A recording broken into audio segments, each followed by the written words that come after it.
Surrender का सच। News express की इस खास पेशकश के साथ मैं हूं आस्था। महज 8 महीने और 114 नक्सलियों का सरेंडर।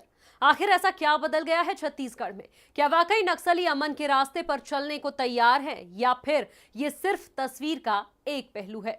हमारी खास पेशकश में हम पहली बार इस सवाल का जवाब तलाशने की कोशिश करेंगे और आप तक पहुंचाएंगे सबसे बड़ा सच, सरेंडर का सच।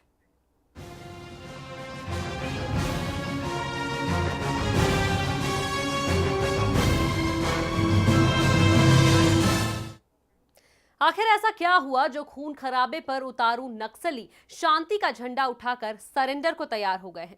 अपने आकाओं की उपेक्षा अब उन्हें नागवार गुजर रही है, या फिर फोर्स का खौफ, या फिर पुनर्वास नीति की बढ़ी रकम जो उनके कदम सरेंडर की ओर बढ़ा रही है?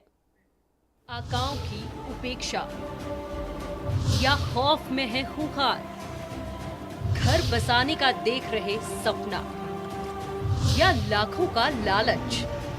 आखिर क्या है इस सरेंडर का सच? महज 8 महीने और 114 सरेंडर किसी को भी ये सोचने पर मजबूर कर देगा कि आखिर इसकी वजह क्या है। जिन नक्सलियों के हाथों में तमंचे, पीठ पर बम के थैले और आंखों में खून था, उन्हीं आंखों में आज सरकार की तरफ एक आस क्यों है? थोड़ा पीछे चलें तो शायद इसकी वजह तलाशने में आसानी होगी। 1980 में दमन और शोषण के खिलाफ उठी एक आवाज,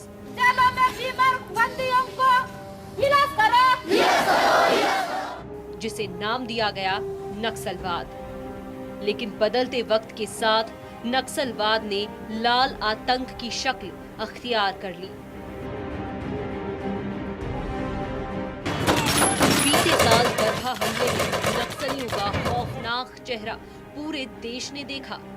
यही वजह है कि भोले भाले ग्रामीण, जिन्हें उनका हक दिलाने के नाम पर इस ब्रिगेड में शामिल किया जाता रहा है, माओवाद की हकीकत जानने के बाद अब उनका मोह भंग होने लगा है।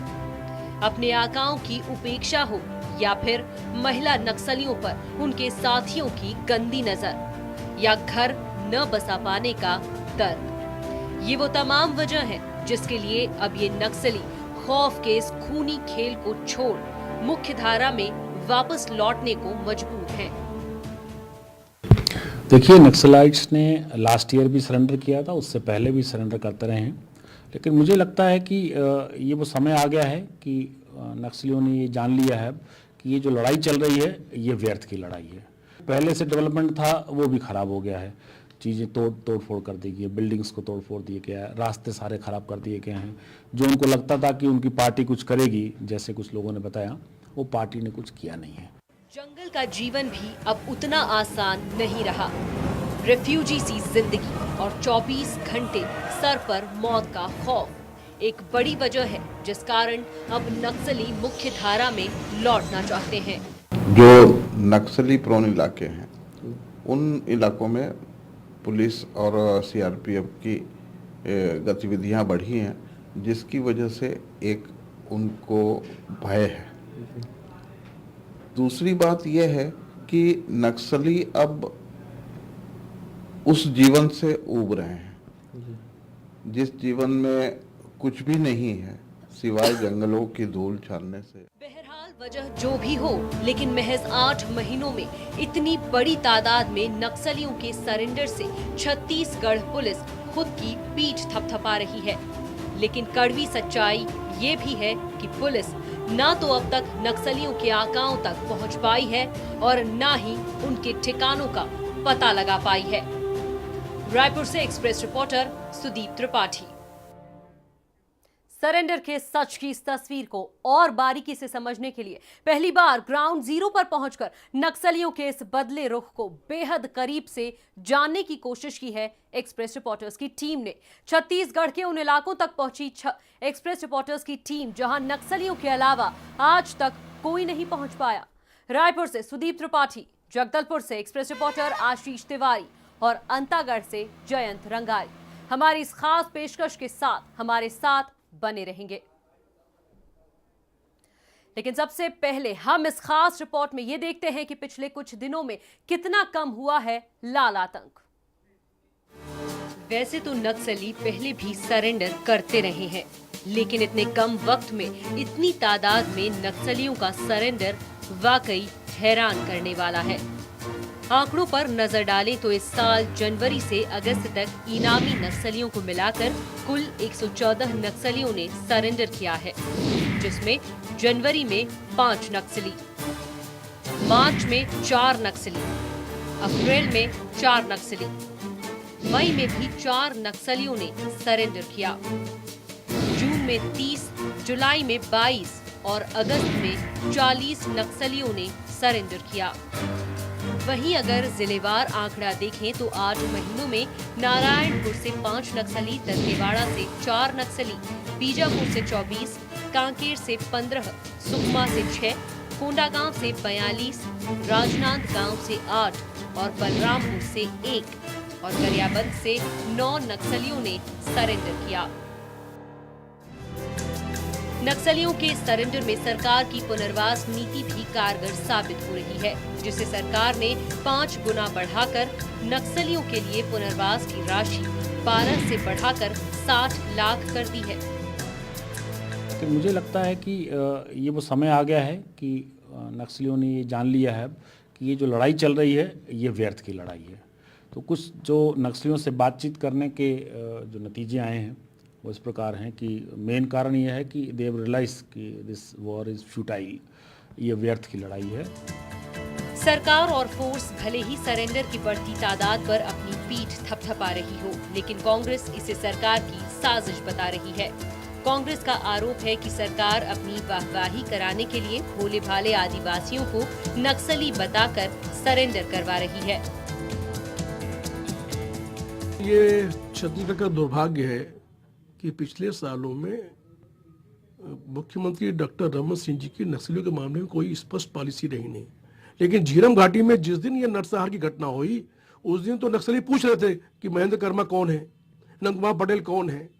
तो इसी से स्पष्ट लगता है कि ये पुलिस अपनी वाहवाही लूटने के चक्कर में इस तरह नक्सलियों का आत्मसमरण कराकर जनता को गुमराह करने का काम कर रही है। सरकार के अपने तर्क हैं तो विपक्ष के अपने आरोप, लेकिन सवाल अभी भी मौजूद है कि क्या वाकई नक्सली मुख्य धारा में लौटना चाहते हैं या फिर इसके पीछे है कोई बड़ा मकसद नक्सलियों का या फिर सरकार का, कहना मुश्किल है। रायपुर से एक्सप्रेस रिपोर्टर सुदीप त्रिपाठी। नक्सलियों के सरेंडर के पीछे बड़ी वजह मानी जा रही है छत्तीसगढ़ सरकार की पुनर्वास नीति। छत्तीसगढ़ में नक्सल मूवमेंट को खत्म करने के इरादे से सरकार ने पुनर्वास नीति में बड़ा बदलाव किया है। अब नक्सलियों के सेंट्रल कमेटी के टॉप लीडर्स को सरेंडर करने पर 60 लाख रुपए देने का प्रावधान हुआ है। अभी तक उन्हें 12 लाख रुपए ही दिए जाते थे। साथ ही नौकरी और जीवन यापन के लिए उन्हें हर संभव मदद दी जाएगी। नक्सली सहयोगियों के पुनर्वास पैकेज में 5 गुना की बढ़ोतरी। सरकार के इन प्रयासों के बाद पहली बार छत्तीसगढ़ की पुनर्वास नीति आंध्र प्रदेश की नीति से बेहतर साबित हुई है। आंध्र प्रदेश में नक्सलियों को सरेंडर करने पर 45 लाख रुपए दिए जाते हैं।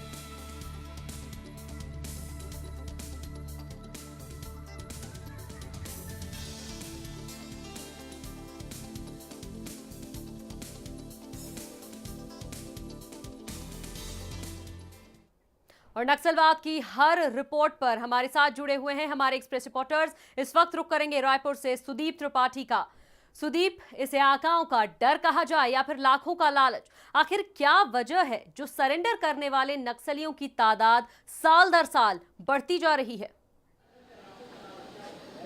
जी, निश्चित रूप से इस मामले में आकाओं का डर एक बड़ी वजह है और दूसरी जो वजह है पैसा है।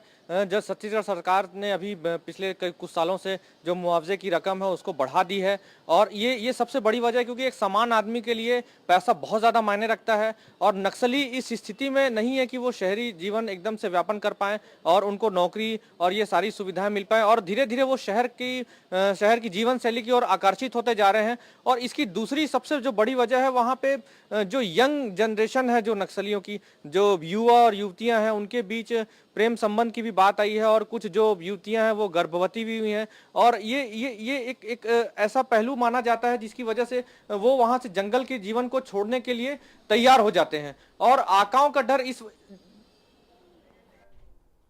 तो ये थी रायपुर से सुदीप त्रिपाठी, और अब रुख करेंगे जगदलपुर का, जहां से हमारे एक्सप्रेस रिपोर्टर आशीष हमारे साथ बने हुए हैं।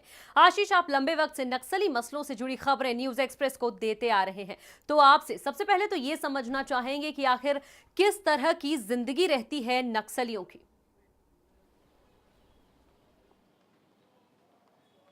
देखिए, माओवादी की जिंदगी बेहद कठिन होती है, और यहाँ पर इसे समझने के लिए यदि उनके टरेन की बात करें तो बहुत टफ टरेन में इनकी जिंदगी सरवाइव होती है। सिर्फ दो चीजें इनके पास होती हैं, एक नीली पॉलीथीन काफी लंबी जो उनकी जिंदगी की एक अहम हिस्सा होती है, और दूसरी एक किट जिन पे उनकी जरूरतों के सारे सामान मौजूद होते हैं। तो इसी कल्पना करना भी जेहन में नहीं आता है, तो बहुत मुश्किल सा लगता है। और लगातार माओवादी घटनाओं को कवरेज करने के दौरान हमने करीब से इन तमाम वाक्यों को देखा है। मीलों लंबा चलना, और वो भी तब जब संसाधन नहीं है। भूख लगी तो तमाम लोगों के लिए एक जगह इकट्ठे होना, वहां पर जो राशन जो अपनी पीठ पर लाद कर चलते हैं, वहां पर पकाना, खाना, साथ खाना, फिर आगे बढ़ जाना। यानी एक दिन में मीलों चलने की इनकी आदत होती है, कोई मेडिकल फैसिलिटीज नहीं होती। और माओवादियों की भाषा में यदि इसे एक्सप्लेन किया जाए तो इसे प्रोफेशनल रिवॉल्यूशन माओवादी कहते हैं। प्रोफेशनल रिवॉल्यूशन इसलिए कहते हैं क्योंकि ये एक प्रोफेशन, एक कॉज के तौर पर काम करते हैं माओवादियों की इथिक्स में। इसलिए कहा जाता है क्योंकि एक आदिवासी तबके के लिए माओवादी काम करने की एक विचारधारा के तौर पर काम करते हैं, और ये आदिवासी ही होते हैं। इनकी फिजिकल जो कैपेसिटी होती है वो आम लोगों की तुलना में कहीं ज्यादा होती है, इसलिए शायद ये सर्वाइव कर सकते हैं। लेकिन आम आदमी की यदि बात करें तो इन जंगलों पर जीवन बेहद कठिन माना जाता है। तो अब जयंत का रुख करेंगे, जो अंतागढ़ से हमारे साथ जुड़े हुए हैं एक्सप्रेस रिपोर्टर। जयंत, कांग्रेस का आरोप है कि नक्सलियों का सरेंडर महज एक दिखावा है। ये नक्सली नहीं बल्कि गरीब आदिवासी होते हैं, तो आखिर कितनी सच्चाई है इस आरोप में? आज दिन जो नक्सली आत्मसमर्पण कर रहे हैं वे कहीं ना कहीं राज्य सरकार की अच्छे पुनर्वास और नक्सली उन्मूलन नीति का ही नतीजा है, क्योंकि जो बस्तर में जो नक्सली है वे इस बात को अच्छी तरीके से जान चुके हैं कि आंध्र प्रदेश के जो नक्सली है वे आते हैं यहाँ के लोकल नक्सलियों को चंदा वसूली करने के लिए कहते हैं। चंदा वसूली करने के बाद पूरे जो पैसे हैं उन्हें इकट्ठा करके वे आंध्र प्रदेश वापस चले जाते हैं, और जो यहाँ के लोकल नक्सली हैं उनके जीवन स्तर में कोई परिवर्तन नहीं होता। और यहाँ रुकेंगे एक छोटे से ब्रेक के लिए। ब्रेक के बाद आपको मिलवाएंगे कई सालों तक आतंक का झंडा बुलंद करने वाले चेहरों से।